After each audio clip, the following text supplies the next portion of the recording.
Hello students. आज हम आर्थिक विचारों के इतिहास के अंतर्गत कार्ल मार्क्स पर चर्चा करने जा रहे हैं। समाजवादी विचारों के इतिहास में सबसे महत्वपूर्ण एवं प्रभावशाली नाम कार्ल हेनरिक मार्क्स का है। कोई विचारधारा इस युग में इतनी प्रभावशाली सिद्ध नहीं हुई। यद्यपि मार्क्स का चिंतन 19वीं शताब्दी में था, जबकि विज्ञान का प्रभाव इतना नहीं हुआ जितना आजकल है, परंतु मार्क्स का प्रभाव अभी भी कम नहीं हुआ है। रूस, चीन, पोलैंड, हंगरी, चेकोस्लोवाकिया, क्यूबा आदि देश तो मार्क्स को अपना मसीहा मानते हैं। संसार के अन्य समाजवादी भी उनके सिद्धांतों में बहुत अधिक विश्वास रखते हैं। यही नहीं, पूंजीवादी देशों में भी पूंजीवाद के दुराग्रह एवं कट्टरता मार्क्स के प्रभाव से कम हुए हैं। मार्क्सवाद, जैसा कि कार्ल मार्क्स के विचारों को कहा जाता है, यह केवल आर्थिक सिद्धांतों की व्यवस्था मात्र नहीं है, वह एक संगठित विचारधारा है जिसका अपना दर्शन, अपना समाजशास्त्र, तर्कशास्त्र, नीतिशास्त्र एवं अर्थशास्त्र है। ब्रेटेन रसल, शुम्पीटर आदि के अनुसार मार्क्सवाद एक आधुनिक धर्म ही है, क्योंकि इसमें धर्म के समान ही आग्रह, आचरण, निष्ठा, शास्त्र एवं गुरु है। मार्क्सवाद समाजवादी विचारधारा रूपी विशाल वृक्ष की एक शाखा है और मार्क्स के पूर्व भी समाजवादी चिंतन हुआ है, लेकिन बाद में भी इसका चिंतन हुआ है, लेकिन सबका सब गलत भी नहीं है। फ्रांस के काल्पनिक समाजवादियों एवं जर्मनी के राज्य समाजवादियों ने कार्ल मार्क्स के विचारों के लिए पर्याप्त सामग्री जुटाई।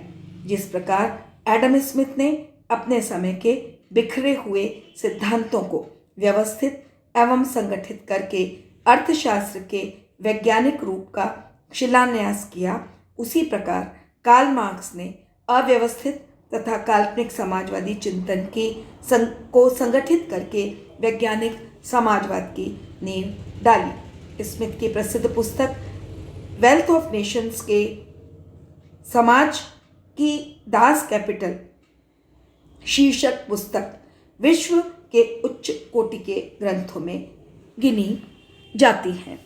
अब यदि हम उनका जीवन परिचय दें तो इनका जन्म 5 मई 1818 में ट्रीव्स नामक जर्मन के कस्बे में एक यहूदी परिवार के यहाँ हुआ था। इनके पिता ने ईसाई धर्म को स्वीकार कर लिया था। इनका परिवार मध्यम वर्गीय था और इनकी पत्नी अभिजात्य वर्ग की थी। इनके संस्कारों को देखकर कोई भी यह नहीं कह सकता था कि यह इस प्रकार के कट्टर समाजवादी निकलेंगे। इनकी शिक्षा बॉन तथा बर्लिन के विश्वविद्यालयों में हुई। मार्क्स केवल एक लेखक और एक विचारक नहीं थे, बल्कि कर्मठ क्रांतिकारी भी थे। इन्होंने जर्मनी तथा फ्रांस आदि देशों में मजदूरों के आंदोलनों में भाग लिया था। इन्होंने इंटरनेशनल नामक अंतर्राष्ट्रीय संगठन की भी नींव डाली थी, जिसने यूरोप की सरकारों को आतंकित कर दिया था। सन 1848 की प्रसिद्ध क्रांति में भी इन्होंने भाग लिया था। 1841 में जेना विश्वविद्यालय से इन्हें पीएचडी की उपाधि मिली थी। इनके प्रधान विषय दर्शन, कानून एवं समाजशास्त्र थे।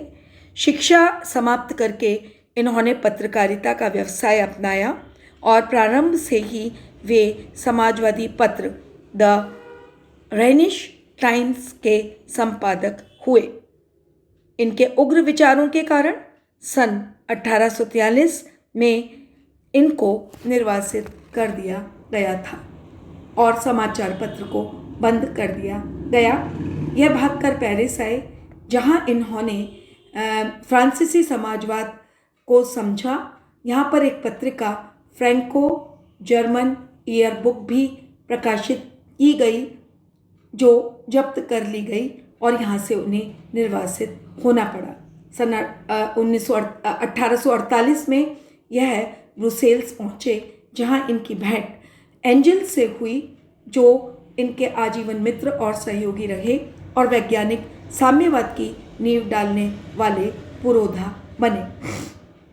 इसके पश्चात यह फिर जर्मनी आए, परंतु जर्मनी सरकार ने इनको वहाँ से भगा दिया। सन 1849 में ये लंदन आए और जीवन पर्यंत वहीं बने रहे। यहाँ पर ही इनका प्रधान ग्रंथ दास कैपिटल लिखा गया। 14 मार्च 1883 को इनकी मृत्यु हुई।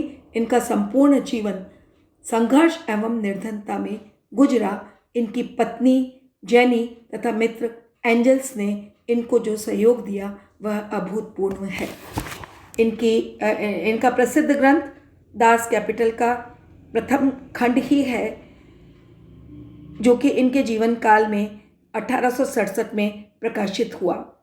अन्य 2 खंड एंजल्स द्वारा क्रमशः सन 1885 और 1894 में प्रकाशित हुए। मार्क्स का साहित्य विशाल है। उन्होंने बहुत से लेख, पुस्तकें तथा पैम्पलेट्स आदि लिखे। उनकी यदि प्रमुख रचनाओं की बात करें तो introduction in the capital of Hegel's philosophy of right, the poverty of philosophy, communist manifesto, Das Kapital, discourse upon the question of free exchange, the critique of political economy आदि इनके प्रमुख लेख, किताबें, रचनाएं आदि हैं। फ्रेडरिक एंजल्स के बारे में अगर बात करें तो एंजल्स का नाम कार्ल मार्क्स के साथ ही जुड़ा हुआ है। वह खुद एक महान विचारक थे और मार्क्स के लंदन प्रवास के समय तो इन्होंने मार्क्स की अभूतपूर्व सहायता की थी। वे स्वयं मैनचेस्टर में एक उद्योगपति थे, परंतु उससे प्राप्त आय से ये मार्क्स के परिवार की सहायता करते थे। यह सुंदर और आकर्षक थे, खेलकूद, घुड़सवारी और तैरने के शौकीन थे। यह प्रसिद्ध है कि वे करीब 20 भाषाएं बोल सकते थे। इनकी अभिरुचियां अभिजात्य वर्ग की थीं। अच्छा भोजन, शराब, कपड़े आदि इनको प्रिय थे। साम्यवादी घोषणा पत्र के लेखन में एंजल्स ने मार्क्स की मदद की थी। दास कैपिटल के प्रकाशन में एंजल्स ने बहुत परिश्रम किया था। स्वयं इनके ग्रंथों में समाजवाद, काल्पनिक तथा वैज्ञानिक तथा डूरिंग का विरोध अधिक प्रसिद्ध है। मार्क्स तथा एंजल्स की रुचियों में इतनी भिन्नता होते हुए भी दोनों सर्वहारा क्रांति के समर्थक थे। मार्क्स से इनकी तुलना करते हुए हेल्ब्रोनर ने लिखा है, जहाँ एंजल्स में विस्तार और गति थी, वहाँ मार्क्स में गहराई थी। दोनों में मार्क्स अधिक प्रभावशाली थे।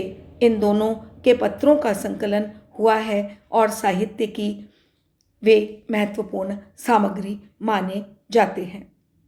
मार्क्स के जीवन का यदि चरित्र चित्रण करें तो कार्ल मार्क्स एक बहुत प्रभावशाली व्यक्ति के पुरुष थे। बड़े बड़े बालों वाले इस व्यक्ति की भव्यता बहुत अधिक थी। जीवन के अंतिम दिनों में वे शरीर से बहुत अधिक शिथिल हो गए थे और उनका अधिकांश जीवन अभावों में कटा।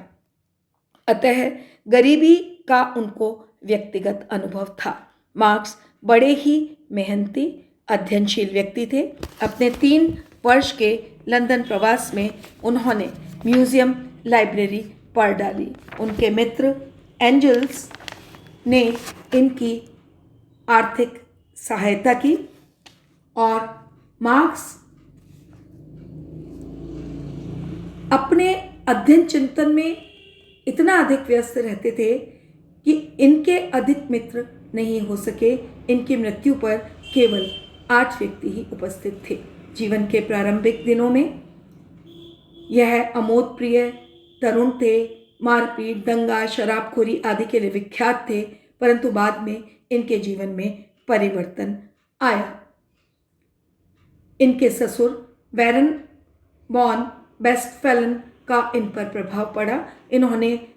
उन्होंने अपना पुस्तकालय मार्क्स को अध्ययन के लिए दे दिया था और उनको होमर तथा शेक्सपियर के साहित्य से परिचित करवाया। वस्तुतः बर्लिन विश्वविद्यालय में जाकर मार्क्स का गंभीर अध्ययन प्रारंभ हुआ।